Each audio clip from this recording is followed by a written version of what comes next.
Pia habari gani inakuaje? Unaongea naye hapa, unaona kwenye screen yako Smart Boy 606, na leo tupo nje ya mji kidogo.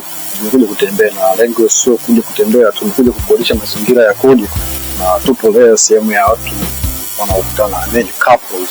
Sehemu ambayo imetulia sana, sehemu ambayo imepoa sana, sehemu ambayo unaweza kaja na mtu wako mkabadilishana mawazo. Sio kama vile mko picnic, mko picnic, mnakuja kubadilishana mawazo, mnakuja kuchill kwa sababu hata pia Masingo pia ni sehemu ambayo imepoa sana, kwa sababu unapokuja hapa na mambo yako kufanya sawa, unaona unataka kutuliza, ukae sehemu imepoa mwenyewe, maliza mambo yako, afu mwisho wa siku ujikate. Pia ni sehemu ambayo imepoa sana, sehemu ambayo mwenyewe nimependa kwa kweli. Nimefurahi sana kuona hii sehemu, kwa sababu imekuwa ni sehemu ambayo imenifurahisha, sababu mimi pia ni mara ya kwanza, na ni sehemu ambayo inavutia kwa kweli. Acha nikuseme mwenyewe ujiangalizie mazingira jinsi yalivyo.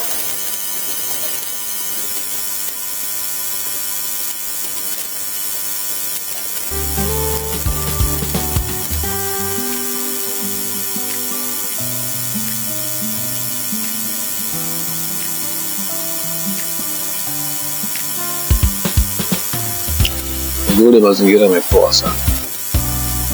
Yule ni mzuri. Watu ambao wanapendana, sema kwa ni nzuri sana kwao, sababu haina kelele. Haina kelele, ni enjoy.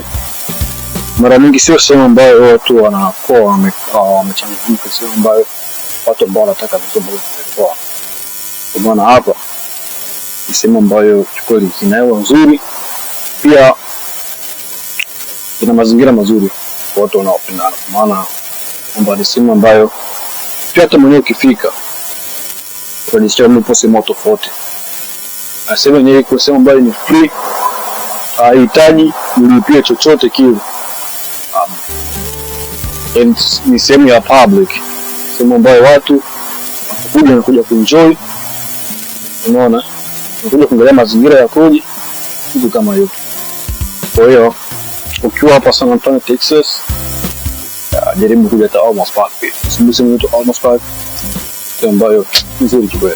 Mimi mwenyewe nimependa sema, kwa sababu tupo single ndio hivyo, hakuna njia, sababu inapendeza sana kwa watu ambao wanapendana, I mean couples, kwa sababu inakuwa ni sehemu ambayo mnaweza kubadilishana mawazo, mkafanya vitu vya maana, sababu wasema kwamba couple inapendeza sana kukaa sehemu ambayo imepoa, kwa maana upendo ni watu wawili. Watatu akiwemo inakuwa ni vitu vingi tofauti. Watu watakuwa hapo free, watu watafanya vitu ambavyo labda wangefanya, unaona. Lakini mkikosa sehemu ambayo umetulia mpo wawili kama hivi, bro, inakuwa ni amazing sana. Basi kana mimi mwanzo mpaka mwisho sawa tu.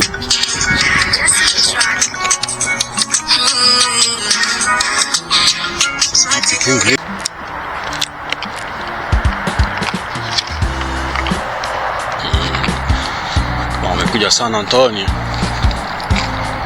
sio watu wanaipenda hii sehemu sana. It's not my first time, guys. Tuporoga situamini. Wala tunahifadhi nyoka, tena nyoka wenyewe wanakuwa na sumu mbaya sana. Nyoka ambao ni wabaya sana.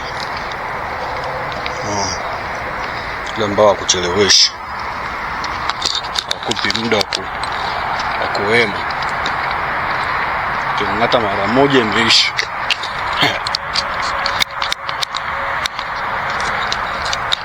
Yes guys, naomba sana msaada ili kuweza kupata notification. Pia kama una swali yoyote unaweza kaniuliza kwenye comment. Unaona, for the next time tutaenda downtown. Nafikiri kuna video ya downtown ipo kwenye, kama hujaona ndio ukaitazama. Alafu kuna zile zingine za sherehe ambayo inakuja soon mwezi wa 8, so nitaparticipate pia, kwa sababu utakuwa na muda mzuri sana ambao tutakaochangana na watu, kupiga stories, tutachukua namba za madams. Kwa hiyo kaa tu tayari, sababu kuweza kupata notification. Pia nina event ambayo nataka niandae ya kwenda live moja kwa moja. Tunaona moja kwa moja kinachoendelea kipi tufanye, sema kwa sababu leo leo na cameraman wetu, so nimepata wakati mgumu kidogo, naendesha gari afu na record, piga pause na simama paki pembeni tena na record kwa mguu kama jinsi mnavyoona. So next time ndugu zangu, kuja cameraman utapata muda mzuri sana wa kurecord, muda mzuri sana wa make story, muda mzuri sana wa kutengeneza kitu ambacho tunahitaji kuona, si ndio? Kwa hiyo kwa leo naomba tuishie kwanza hapa, nikuonyesheni sehemu nyingine. Tuachane na hii sehemu, alafu kuna sehemu nyingine inafuata. So kaa tayari kwa na mimi. Wale wa kwanza kupata notification, sub, comment na kulike, kwa sababu unavyo comment wewe ndio mimi najua kipi nipunguze, kipi niongeze. Unaona, kwa sababu mimi nachoamini shabiki wa mtu ndio bosi wake bwana. Kwa hiyo wewe ndio bosi wangu mimi wa kuniongoza kipi nifanye, kwa sababu niongeze au nipunguze. Yeah. Kwa hiyo ndio hivyo.